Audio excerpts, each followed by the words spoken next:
My name is Arek Hersh. I was nearly 11 years old when I was first taken. One night they came for my father and they took him, he escaped. Then they came back for my brother who was 14 years old and he escaped, and then they came for me.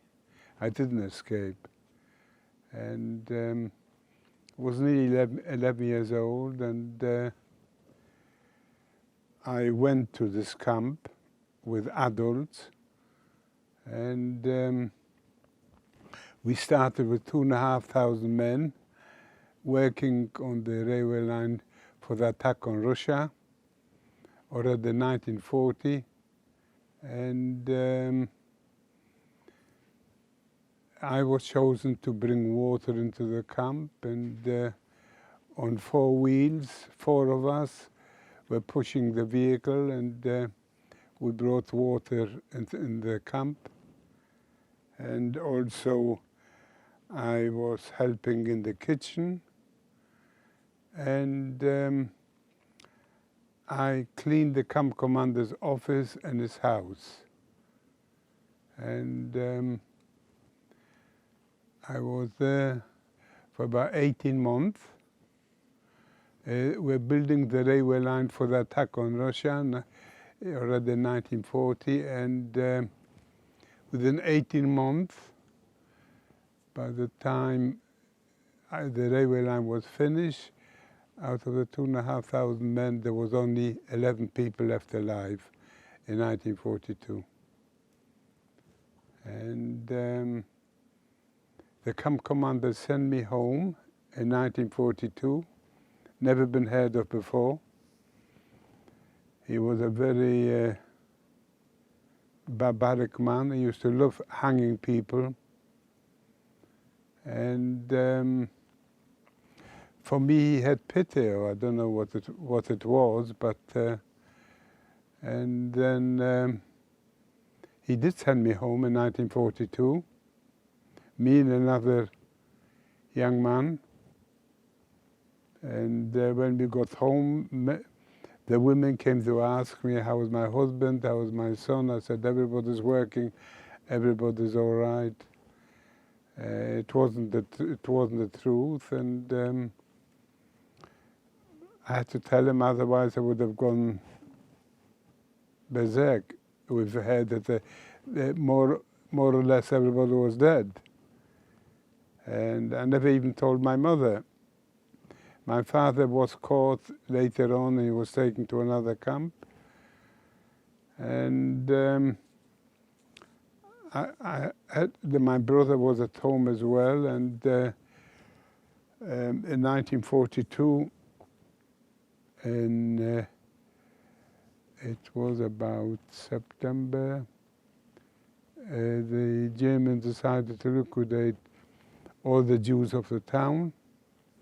They marched us to a church. The church was run by nuns, and they kept us there for about 48 hours. And they picked 150 people. They picked out. They stood outside, and they asked you, what's your profession? I told them I was a tailor, but didn't know anything about tailoring, but I thought if I can do something, they would take me to work. And they picked 150 people they picked out, and eventually I went back in the church, and I felt thirsty. I asked my mother for a utensil, and as they approached the gate, one of the assessmen shouted at me, what's your profession? I told him I was a tailor. He told me to get out and join the 150 people. We were taken to Łódź, Lodz in Polish, and there was a big ghetto of 160,000 people working for the German war effort, making uniforms, boots, hats, all sorts of different things for the German army, and we got very little food. We were surrounded with barbed wire, the whole lot, and guarded with soldiers with guns. And every so often, if they were a bit fed up, they shot 2 or 3 people. It didn't matter to them. And the food was very minimal in the ghetto, very rationed, and a bit of that and a bit of the other. You got rationed for a week, and it didn't last more than about 4 days. And people starved, and it was terrible. People died. Even children died in the street. It was a horrendous place. And they had 2 families living in each small house. Conditions were just impossible to believe. And eventually I got into the orphanage, because I had no parents there or anything but like that. And I was with children similar age to me. And in 1944, they said we're liquidating the ghetto. And they took groups of people to the train station. And when we got to the train station, we found they were loading people onto goods wagons, just a small window on the top. And we stood 100 people in a goods wagon. There was no room. We had a bucket and a blanket to cover. People wanted to do all sorts of things, and they took us on a 2-day journey. And I looked out through a crack in the wagon, and I noticed assessment with dogs. Got me worried right away. I knew how barbaric these people were. And we arrived in Auschwitz. Never heard about that camp or anything like that. And they told us to get off the wagons. We stood with old people and young people and like that. And on the other side stood women with children, and they told us to move forward. And we were 183 children in the orphanage. And they ask you how old you are. 3 high-ranking SS officers. And my cue came. He asked me how old you are. And I've learned to be older. I told him 17. And what's your profession? A locksmith. Didn't know anything about a locksmith, but I thought if I'm older and I can do something, they'll take me to work. And they did. Me and 2 brothers, they were Czechoslovakian brothers, went to the right side, and all the others went that afternoon. They're all gassed and then burned in crematoriums. And I didn't know anything about it at that particular time, but the following day I found out actually what's happening in Auschwitz. There were 4 gas chambers and crematoriums, and there were, as people came from Hungary, from Italy, from Greece, from all different places, and they killed most of the people. And we went into a barrack of 1,000 men, and we slept 10 people on a bunk. There were 3 bunks all the way down, and on the other side as well. And 500 people slept We had no mattresses, no cushions, no blankets. We slept 10 people on a bunk. There were around three bunks all the way down. And people died through the night. Took out the bodies in the morning and threw it on a little cart and took it away and burned it. And I got a job working in the stone quarry first, only for about 3 weeks, and then I was chosen to work on agriculture.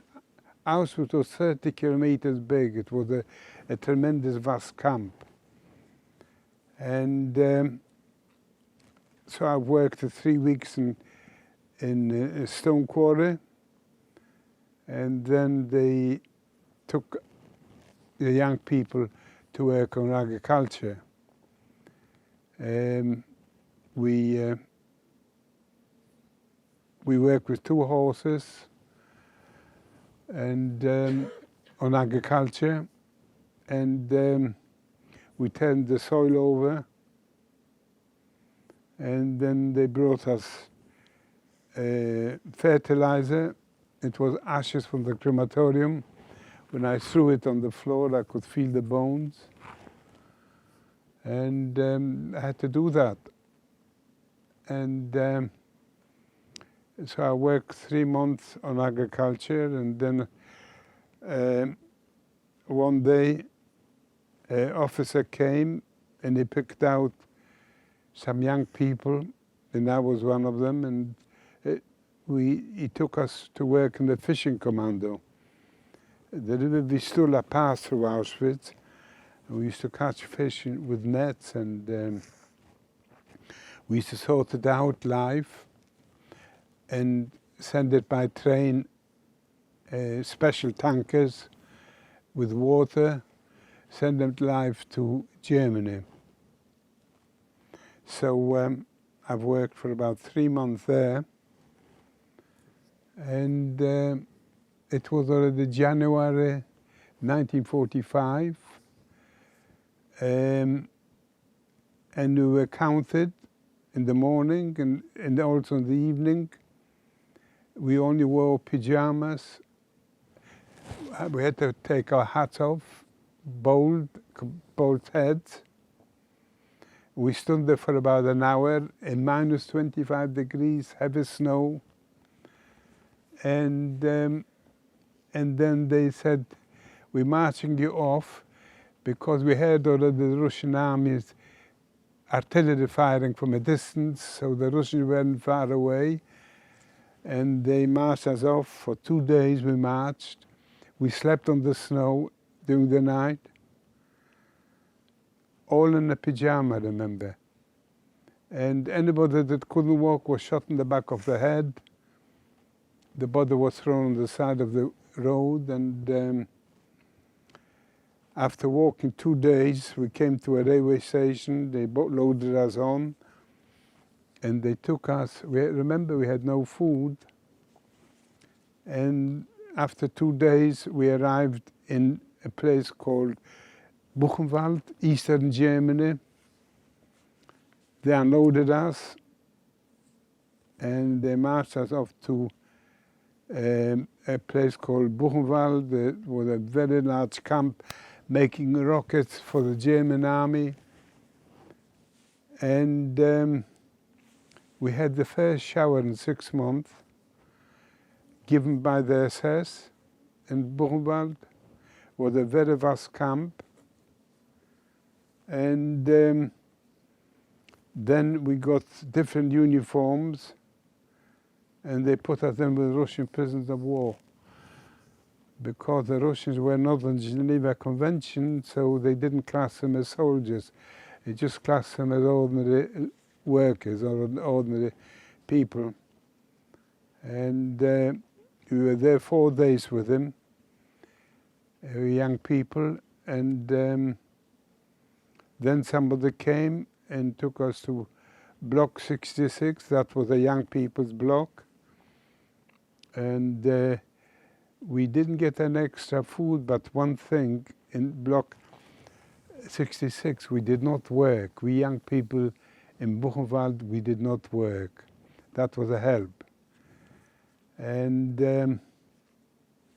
we were there for about 3 months. In 1945, April, we heard of the American tanks firing from a distance, and they took us out. They took 3,000 people out. They marched us to Weimar, 8 kilometers away, and they took us to the railway station, and they loaded us onto open wagons, no roofs, and we started on the journey. It took 3,000 people, prisoners, and we started on a journey for a whole month.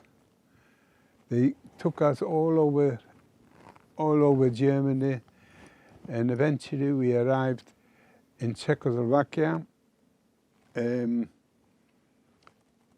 Out of the 3,000 people, we arrived about 600 people in Czechoslovakia alive, because on the way we buried many people on the way in villages.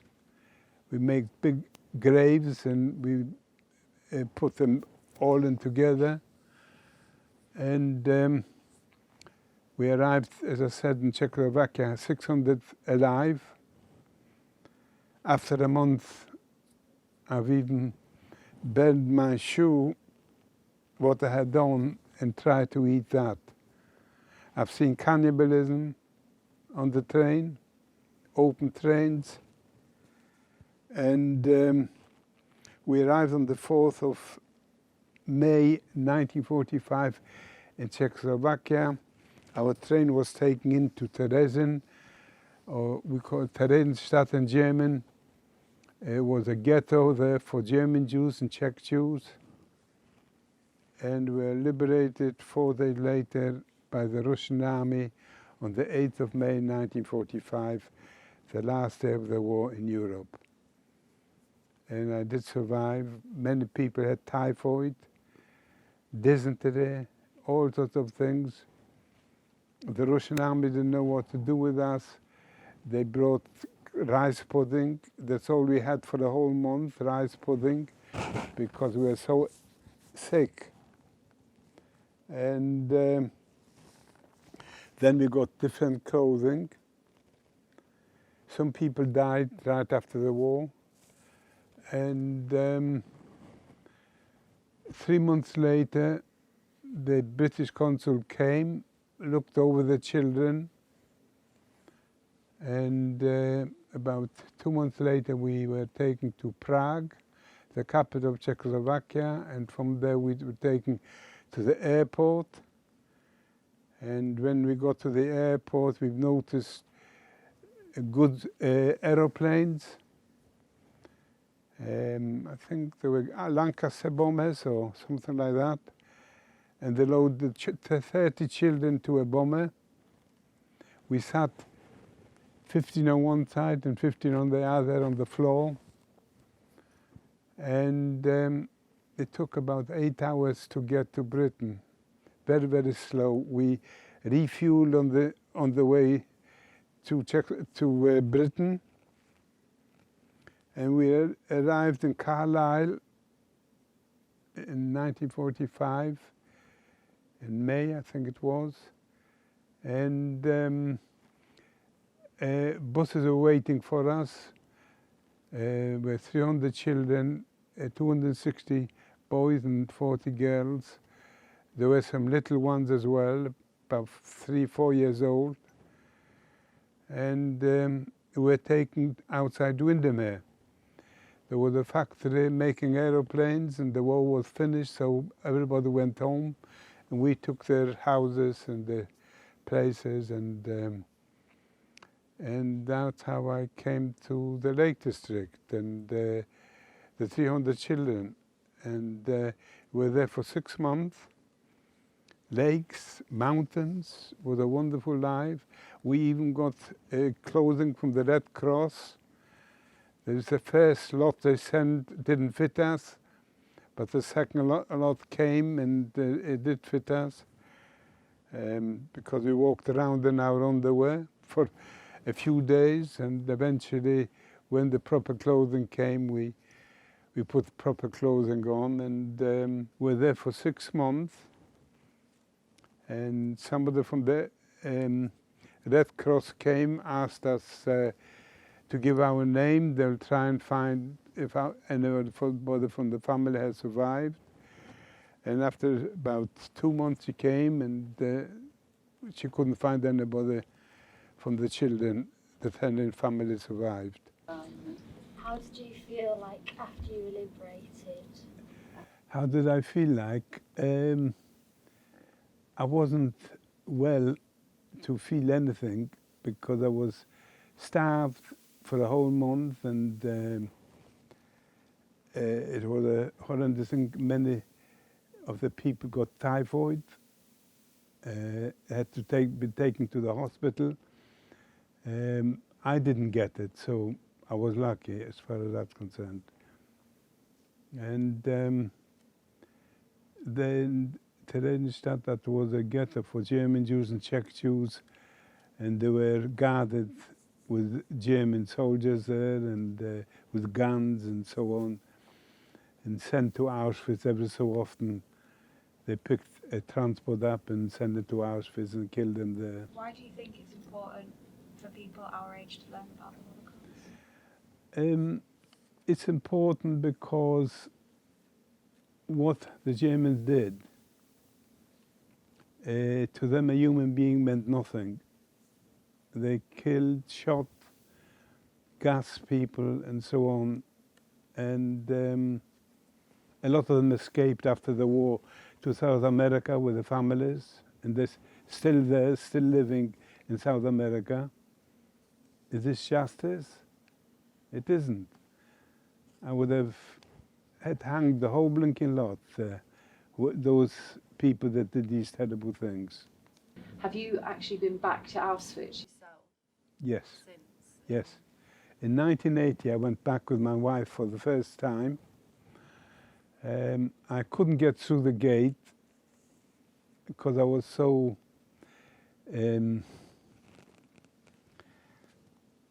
emotional with the situation.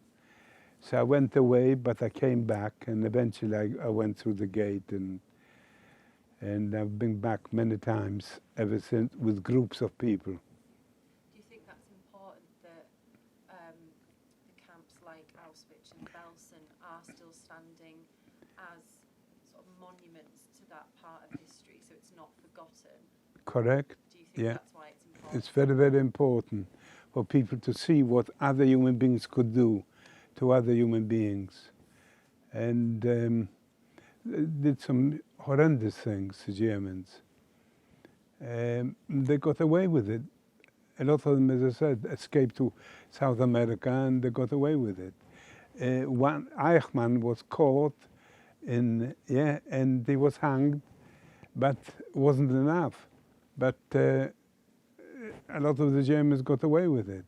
Some were tried in Germany, some assessment that they got 3-4 years because they were too old. Some of them were 85, 90. So what do you do with people like that? And so they got 2 years, 3 years, wasn't enough. Did you make any friends in the camp? Yes, we were 4 boys, we kept together.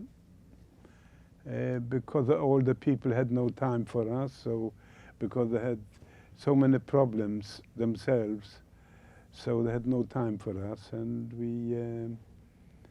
we just kept to ourselves. Because obviously Auschwitz was infamous with tattooing people who were obviously... I've got a tattoo from Auschwitz as well, yes. Yeah, that's what Everybody which was chosen to live got a tattoo. Anybody which was chosen to die went to the gas chambers right away. Yes, I've got a thing of Auschwitz. You lost your name. and it's just a number, B7608. How hard was it for you to cope after like the end of the war? I never started talking to 1980, about 1985 about it, because I couldn't forget things. I had a lot of nightmares after the war. And eventually the nightmares went, and eventually I could talk about that. Started with that Holocaust Museum in Nottinghamshire. And now I go around to schools, universities, and army base and so on, and I give a lot of talks.